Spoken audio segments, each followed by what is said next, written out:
Masa kejayaan Islam. Masa kejayaan Islam terjadi pada sekitar tahun 650 sampai 1250 Masehi. Periode ini disebut periode klasik.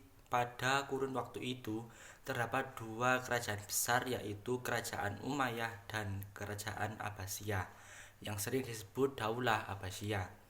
Pada masa Bani Umayyah, perkembangan Islam ditandai dengan meluasnya wilayah kekuasaan Islam dan berdirinya bangunan-bangunan sebagai pusat dakwah Islam. Pada masa itu meliputi bidang politik, keagamaan, ekonomi, ilmu bangunan, arsitektur, sosial, dan bidang militer. Perkembangan Islam pada masa Bani Abbasiyah ditandai dengan pesatnya perkembangan ilmu pengetahuan. Kemajuan Islam pada masa ini Bani Umayyah atau Bani Abbasiyah tidak terjadi secara tiba-tiba, akan tapi disebabkan oleh faktor internal dan faktor eksternal. Faktor internalnya antara lain: yang pertama, konsistensi dan istiqomah umat Islam kepada ajaran agama Islam; yang kedua, ajaran Islam yang mendorong umatnya untuk maju; yang ketiga, Islam sebagai rahmat seluruh alam; yang keempat, Islam sebagai agama dakwah sekaligus keseimbangan dan menggapai kehidupan duniawi dan ukhrawi.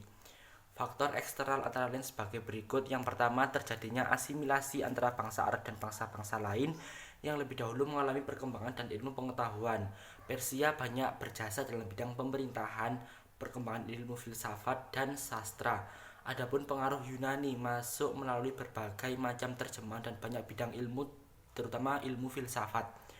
Yang kedua, gerakan terjemahan pada masa periode klasik. Usaha penerjemah kitab-kitab asing dilakukan dengan giat sekali.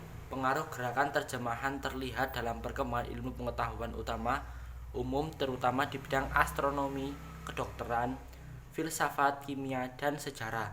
Selain faktor-faktor di atas, kejayaan Islam disebabkan pula oleh adanya gerakan ilmiah atau etos keilmuan dari para ulama yang ada pada periode klasik tersebut, antara lain sebagai berikut.